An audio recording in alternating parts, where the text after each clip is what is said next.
नमस्कार। मैं बाबा अनिल मजूमदार। बहुत दिनों से मैंने कोई कहानी नहीं सुनाई। आज मैं हॉरर स्टोरी सुना रहा हूँ, भूतों की कहानी। तो भूतों की कहानी से डर भी लगना चाहिए, इसलिए इसको रात में देखिएगा, है ना। यदि आपने रजाई वजाई लिया, रजाई या कंबल ले लिया हो, निकाल लिया हो बक्से से, तो उसको ओढ़ के उसके अंदर घुस के देखिएगा। अन्यथा संदूक खुलेगा और उसमें एक मायावी भयानक रूप से आपके पास आएगा, आपके ऊपर सीने पर बैठ के आपके गला को दबाएगा। हाँ, तो मैं ये कह रहा था, ये जंगल, ये एक घने जंगल की कहानी है। बहुत ही घना जंगल, चारों तरफ बड़े बड़े पेड़, मतलब दिन में भी वहाँ अंधेरा रहता है और रात की तो पूछिए नहीं। उस घने जंगल में दूर कहीं पर जो है कोई आलव जैसा जल रहा था। आलव जानते हैं, जो मतलब रोशनी की है, मतलब आग वाग तापने के लिए, क्योंकि जाड़ा पड़ रहा है और उधर बहुत जाड़ा होता है, जंगलों में तो ज़्यादा होता है। बहुत दूर से कोई आलव की रोशनी देख रही थी। तो मैं जंगल के अंदर धीरे धीरे बढ़ता रहा। अचानक मैंने देखा कि मेरे एकदम से, मतलब दाहिनी तरफ से ढलान से, मतलब ढलान ही कहेंगे जंगल का जो रास्ता था, ढलान से एक पुरुष और एक स्त्री, मतलब एक औरत एक मर्द जो है, हाँफते काँपते एक जो है संदूक को घसीट के ऊपर ला रहे हैं। संदूक लगता बहुत भारी था। हाँफते काँपते वो ले जा रहे थे। मैंने कहा कि ये क्या, इतनी रात में, भयंकर घना जंगल और ठंडक की रात, ठंड हो ही रही थी, मुझको भी ठंड लग रही थी, काँपे ही रहा था एक तरह से, क्योंकि मैं सिर्फ कमीज पहने था और पैंट पहने था और कुछ नहीं, तब भी ठंड लग रही थी मुझको। और उसमें वो हाँफते काँपते पसीने से तरबतर, मतलब इतना भारी बक्सा था, किसी तरह से ले जा रहे थे। वो भी उधर ही जा रहे थे जहाँ आलव जल रहा था। आलव की रोशनी तेज होती गई, क्योंकि मैं करीब करीब पास पहुंच चुका था, और उन लोग तो लगता है कि आलव के पास पहुंच ही गए होंगे, क्योंकि मेरी नज़रों से वो ओझल ही हो गए थे। मेरी चाल ज़्यादा तेज़ नहीं है और ना मुझको शौक था कि उनके पास जाने का। मैं तो दूर से उनको जाते देख रहा था। और मैं आलव के पास पहुंचा। आलव के जंगल में एक भयंकर अघोरी टाइप का, काला रंग, लाल लाल, मतलब आंखें दूर से उसकी चमक रही थी और आलव की रोशनी में लाल लाल लग रहा था। मैं उससे करीब जो है, करीब करीब मतलब 7-8 फुट की दूरी पर था। एक झाड़ी पर बैठ के मैं सब चुपचाप बैठ के सांस रोके सब देख रहा था। और जो है बिल्कुल बड़ा भयानक वातावरण था। अरे ये क्या, लगता है आज पानी बरसेगा। कुछ बूंदें टपकती हुई महसूस हुई। तो आसमान तो दिख नहीं रहा था, लेकिन लगता था कि घने काले बादल होंगे। हाँ, ये याद आया यार, आज तो कृष्ण पक्ष है। कृष्ण पक्ष, वो भी अश्विन मास के कृष्ण पक्ष, और ठंडक, और साथ में जो है कृष्ण पक्ष, और शायद अमावस्या भी है। हाँ यार, अमावस्या भी। और ये जो भयंकर जटा दूधधारी, लंबा चौड़ा, काला, काले रंग का शख्स है, उसके सामने वो जो हस्बैंड वाइफ थे वो बैठे हुए थे। हस्बैंड वाइफ ही होंगे, क्योंकि इतनी मेहनत कौन करता है भारी संदूक को घसीट के इतनी दूर ले जाना। और अघोरी ने जो है उसके पास करीब चारों तरफ जो है दीपक जल रहे थे, और सामने उसके 3-3 नरमुंड थे रखे हुए, मतलब मानव की खोपड़ी, मनुष्य की खोपड़ी थे। एक बोतल शराब थी, एक में कुछ विभिन्न तरह के जो है, मतलब हमारे ख्याल से नॉन वेज ही होगा, क्योंकि खुशबू मैं खुशबू को महसूस कर रहा था। और जो है वो अघोड़ी ने कहा, ले आए हो तुम संदूक? ने कहा, जी बाबा जी। खोलो इसको।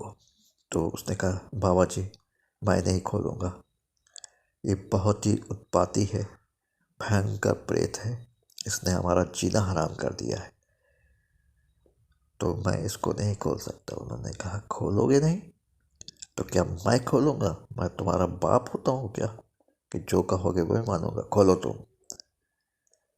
कहा, मैं नहीं खोलूँगा, आपको खोलना तो पड़ेगा ही।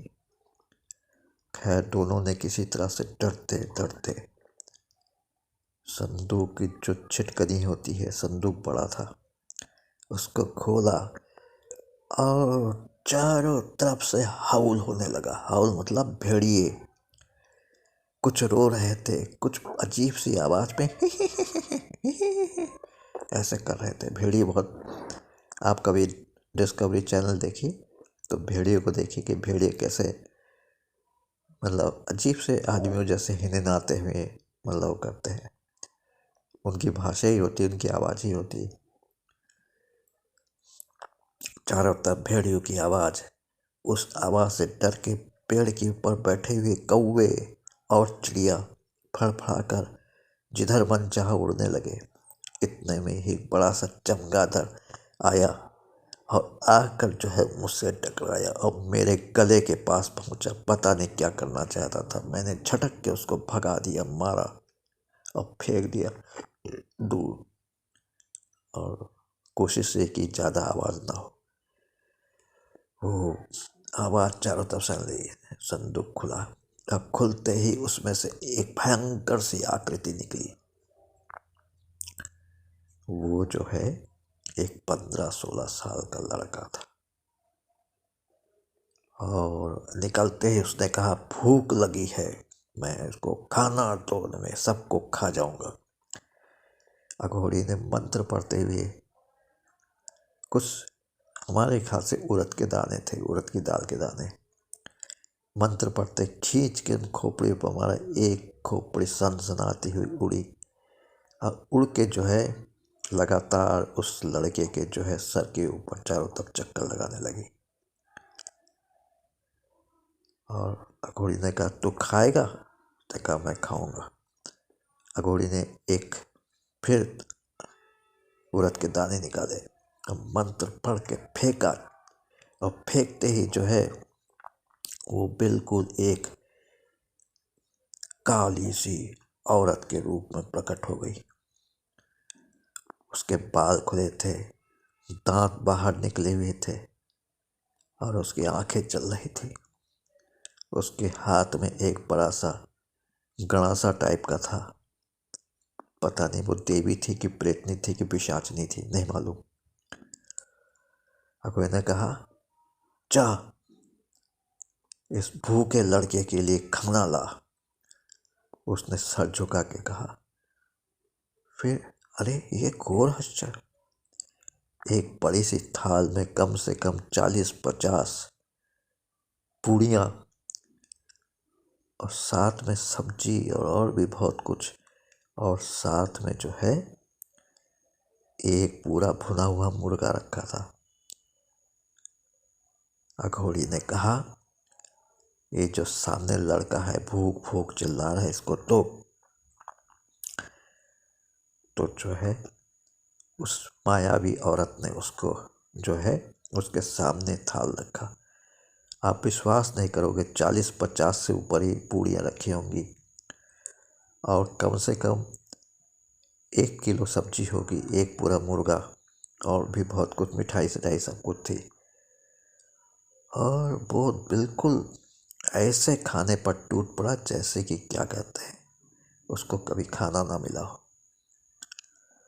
और देखते देखते उसने जो है 50-60 पूड़ियाँ, 1 किलो के करीब बनी हुई बढ़िया खुशबूदार सब्जी थी, उसको चट कर गया। और भुना हुआ मुर्गा तो उसने ऐसे खाना शुरू कर दिया कि जैसे कुछ पेट अभी भरा ना हो।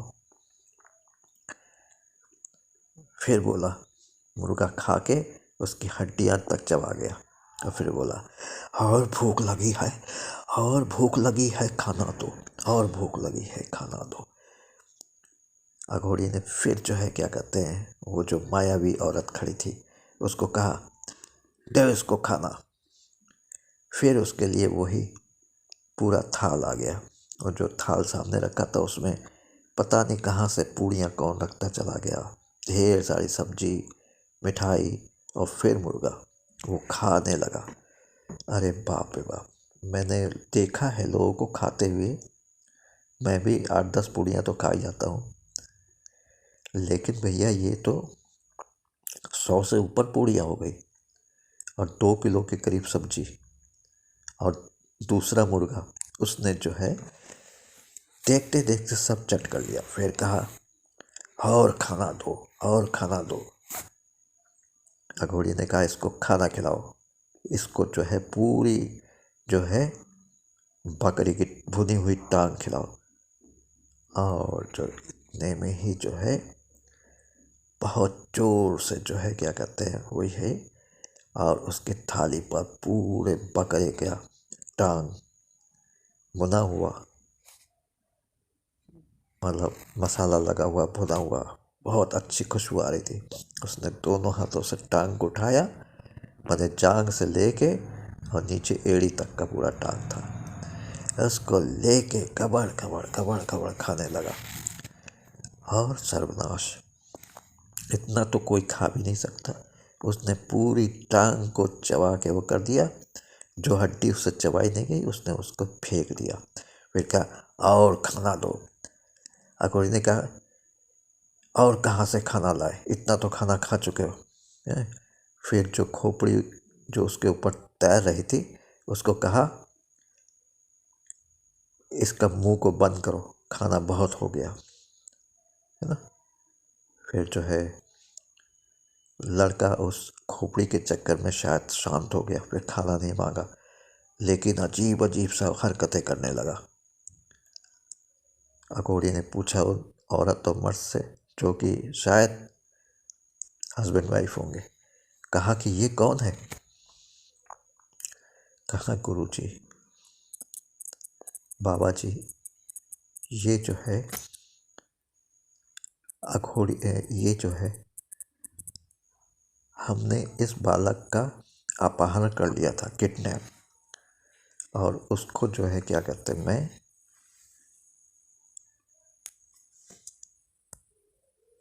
इसको मैंने किडनैप कर लिया था और अपने घर अपना बेटे के रूप में मैं पालने लगे, लेकिन इसकी हरकतें दिन प्रतिदिन बढ़ती चली गई।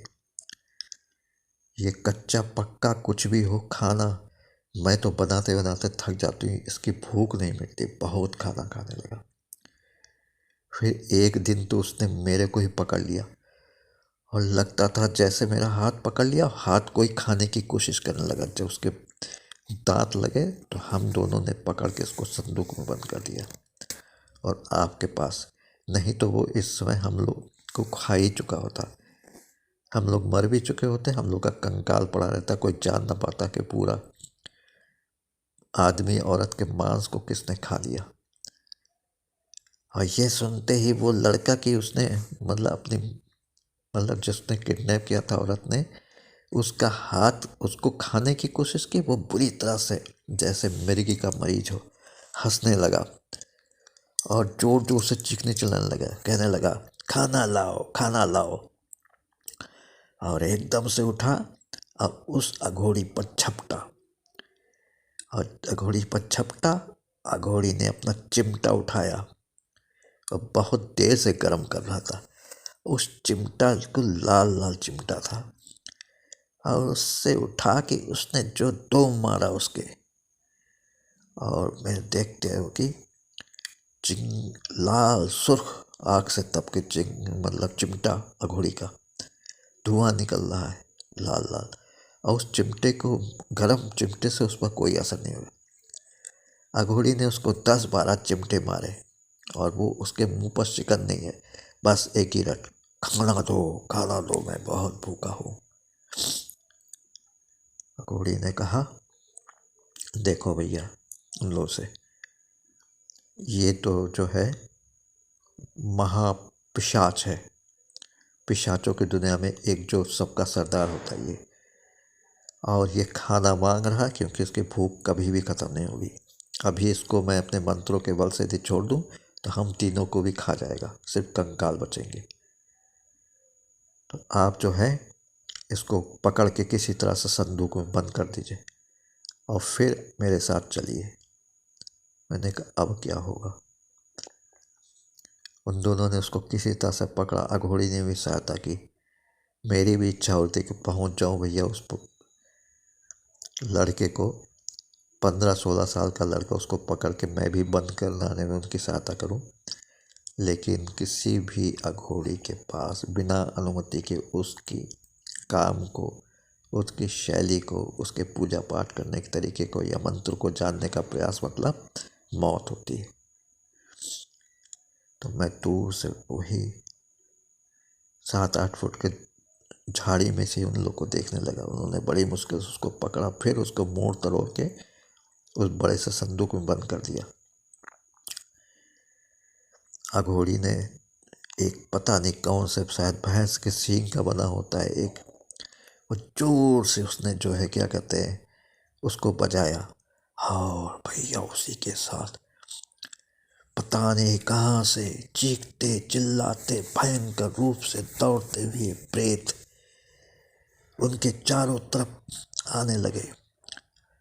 तब और अघोड़ी के चारों तरफ आके खड़े हो गए सर झुका के। कुछ तो कंकाल थे, कुछ तो भयंकर सड़े गले, बिल्कुल मुर्दा, बदबू तक आ रही थी मेरे उसमें। और अघोड़ी ने कहा, इस संदूक को उठा के चलो। और जल्दी से उन सब ने जो सड़े गले मांस लुथड़े वाले कंकाल और वो जिसमें औरतें भी थी मर्द भी थे, सब ने जो है उस संदूक को उठाया और उठा के अघोड़ी के पीछे पीछे चलने लगे। और वो जो जोड़ा था औरत और मर्द का, वो भी उनके पीछे पीछे चलने लगा। और मैं करता क्या ना करता। एक तरफ तो इतनी प्रेत शक्तियाँ, कम से कम 2 दर्जन तो होंगी सड़े गले लाश वाली चारों तरफ से। और आगे आगे घोड़ी वही सींग वाले, उससे कोई अजीब विचित्र सी आवाज़ करता हुआ वो चला जाए। घना अंधेरा, अब पूरा जंगल साए साए कर रहा है। उसमें उसकी जो तुरही टाइप की होती है, उससे वो पता नहीं कौन सा एक बहुत जोर से बजा रहा था। और ऐसा लग रहा था कि जैसे उसके आगे कोई जैसे वो चलते नहीं, जो हॉन्टेड ब्लॉगर होते हैं जो रोशनी को लेके चलते हैं किसी मतलब हॉन्टेड एरिया में ब्लॉग शूट करने, वैसी रोशनी हो रही थी अघोड़ी के चारों ओर। और उस घने जंगल में तूफ़ानी रातें करे, क्योंकि बहुत ज़ोर से जो है बिजली कड़कने लगी और अंदेशा हो गया था कि अभी पानी बरसेगा। और साए साए करते हुए हवा की स्पीड तो ऐसी होगी कि मेरे पैर नहीं रुक रहे थे। अभी लग रहा था कि ये पेड़ गिरा, अभी लग रहा था वो। और झूमते हुए पेड़ों से चिड़ियों की उड़ती हुई भयंकर शोर मचाती आवाज़, और उसी के बीच लेके निर्विकार निर्गप जो है अपने गंतव्य की ओर बढ़ता चला था। साथ में उनकी वो लाशों का झुंड। बहुत दूर हो गए, अघोड़ी एक गुफा में प्रवेश कर गया। साथ साथ वो प्रेत शक्तियाँ भी सब गुफा में प्रवेश के, वो जो हस्बैंड वाइफ जो इस समय थे वो भी उसमें चले गए।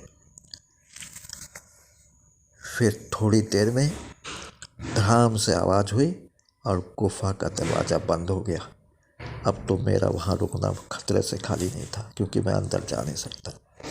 ये सब देख के मैं वापस लौट आया। मैं बाबा अनिल मजुमदार, ये जो हॉरर स्टोरी आपको सुनाई है, कभी मौका मिला तो दूसरा पार्ट भी इसका बनाऊंगा। धन्यवाद। जय हिंद, जय भारत। आप सबको नमस्कार। आज कल करवा चौथ होगा।